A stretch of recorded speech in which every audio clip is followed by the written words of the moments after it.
Satoru Gojo, the strongest sorcerer of today from Jujutsu Kaisen. Jingliu, the Swordmaster of Lofu from Honkai Star Rail. We've covered a lot of students and such on this show, but what happens when these two mentors go head to head? Let's find out in the realm of gods. What does it truly take to be deemed the strongest? Power? Fame? Money? What makes someone truly the best out of the rest? For many Jujutsu sorcerers, one name showcases the trait of the strongest above all, Satoru Gojo. Born to the extremely powerful Gojo clan, one of the big three clans, Satoru Gojo was a rare entity, given he possessed the Six Eyes and Limitless technique, traits passed down to very few people. Gojo's power shifted the world of curses on its head, becoming the top of the food chain near instantly. Gojo would attend the Tokyo Jujutsu High in order to enhance his powers and cursed energy.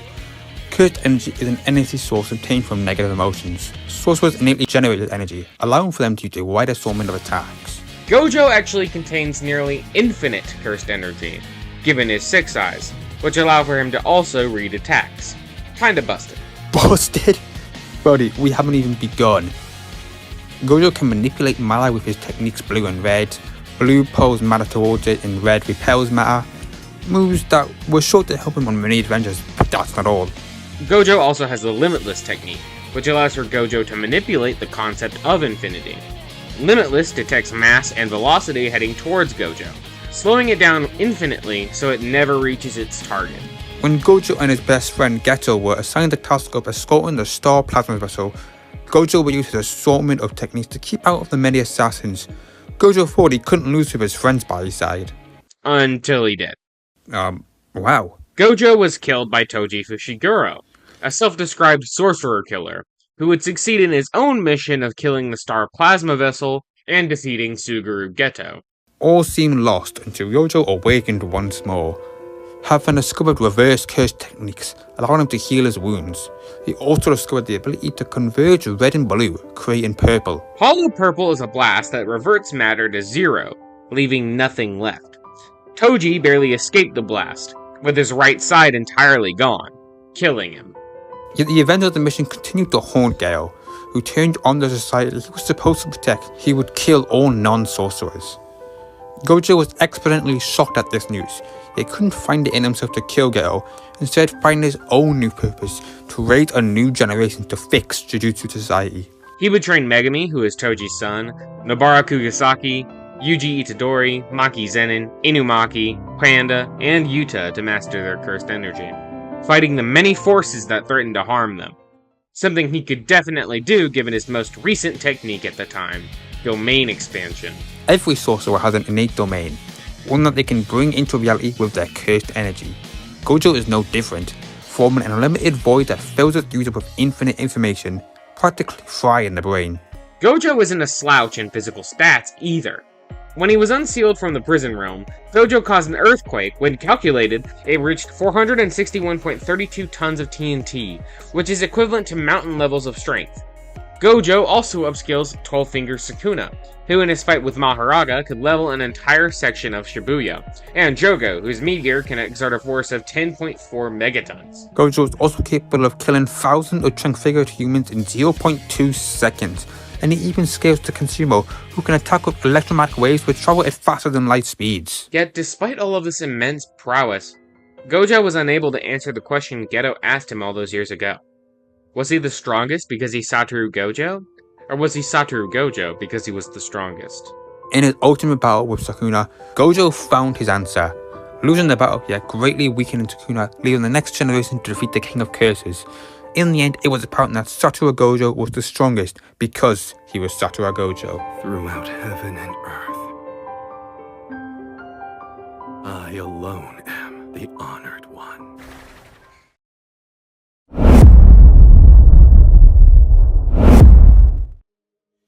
Few names throughout the cosmos have been straight up wiped, left to imagination as to what they are. Formerly, we have an example with that with Jingliu.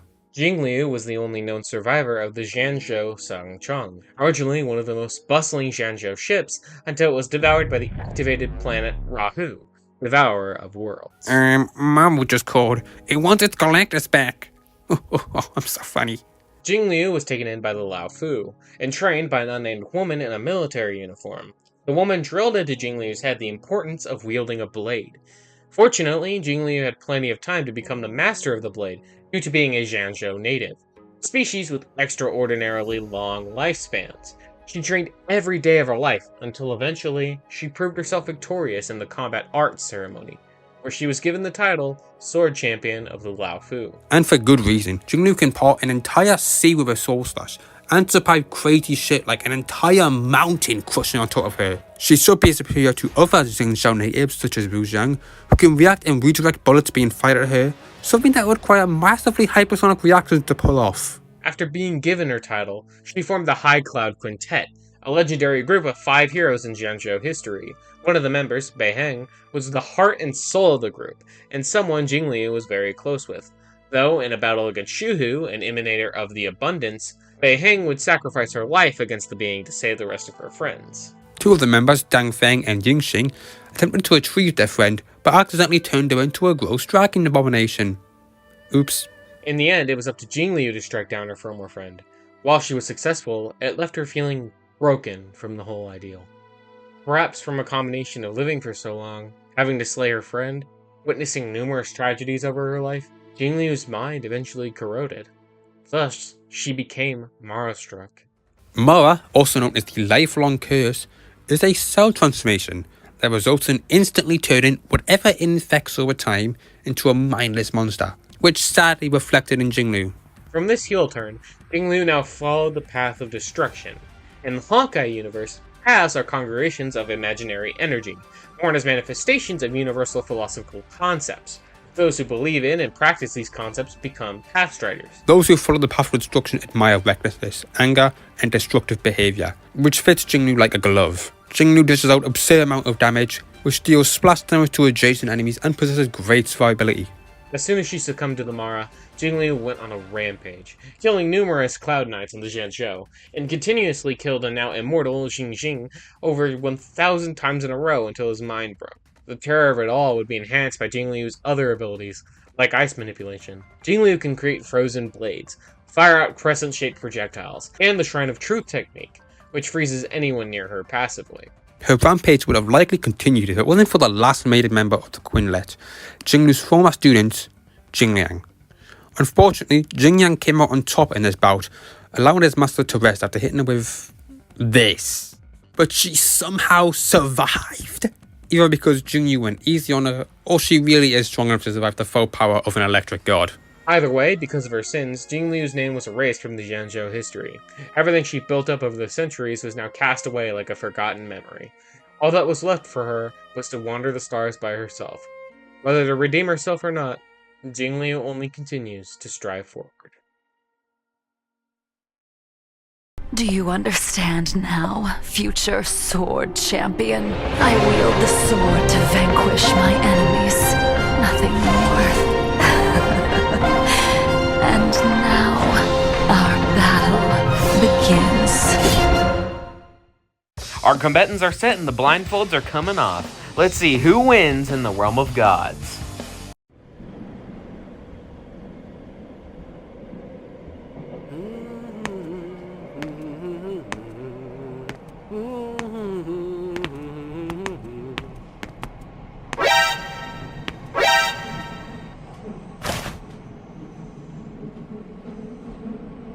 Quite the interesting get-up.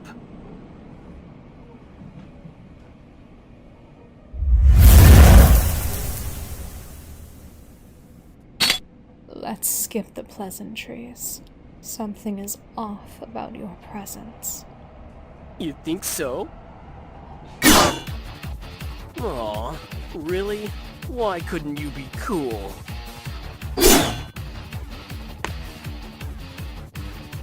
Alright, I'll bite. 術式上青 Now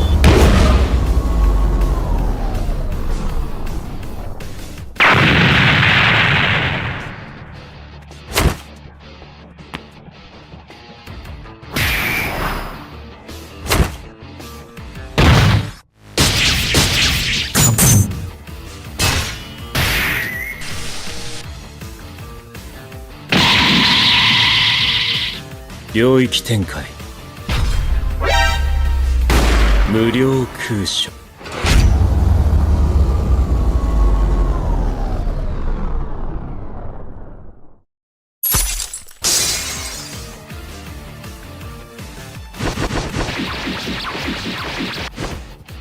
術式反転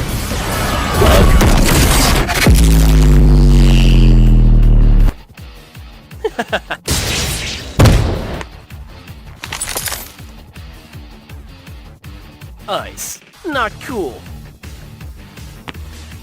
Any final words? I'm afraid not. 術式順転青術式反転赤挙式紫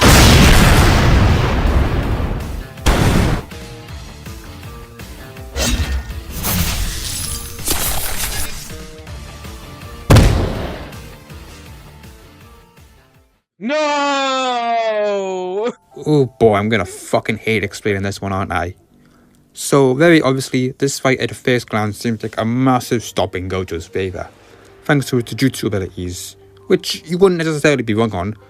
Blue and Red could definitely trip up Jingliu, as attacks like them don't exist in Honkai, plus, Hollow Purple if it hit would kill Jingliu instantly. Gojo would actually be faster, too, via scaling to Sukuna dodging Kashimo's EM waves, which is faster than light, while Jingliu could at best scale to moving stars. A 3 times difference in Gojo's favor. Not too big, but still an advantage. However, Jingliu was definitely stronger, being able to upscale those who can incinerate entire galaxies. That is unfound strength that has never been seen in any JJK media. So both had ways of one-tapping the other. Gojo with his domain and Hollow Purple, while Jingliu could slice him once and win.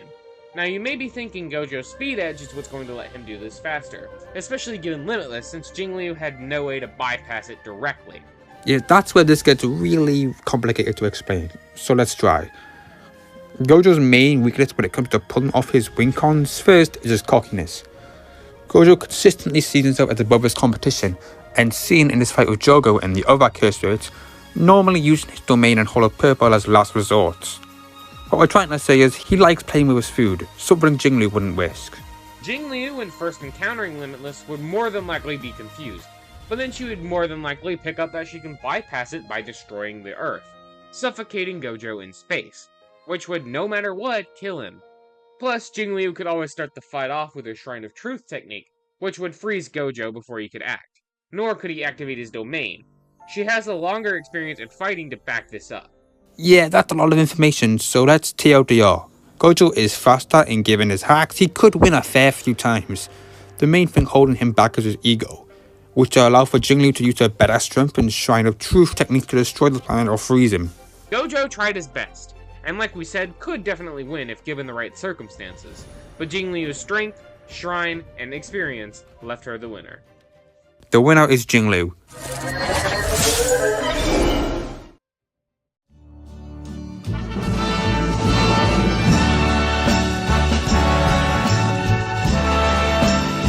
Gentlemen,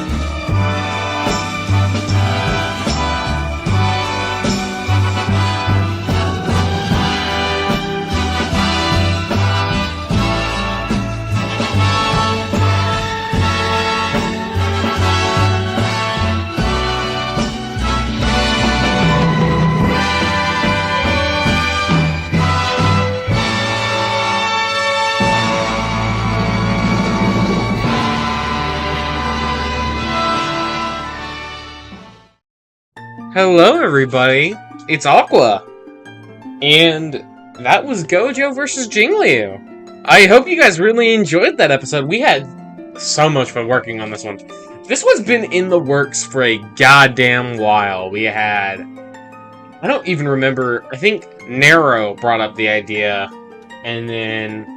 Because like, I really wanted to do Jujutsu Kaisen again. I think Denji Yuji is a fine episode, but I really wanted to talk about Gojo, who is my favorite character in the entire series.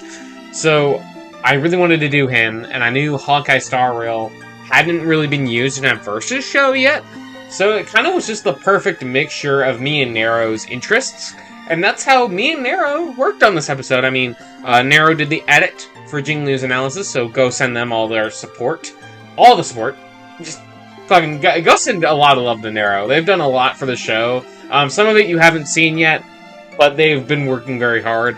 Not only here, but on a bunch of other things. So please go check them out. But yeah, it was a really fun episode to work on.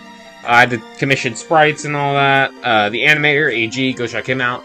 There's just a lot that went into this episode. So if you want to see it all, please go check the description.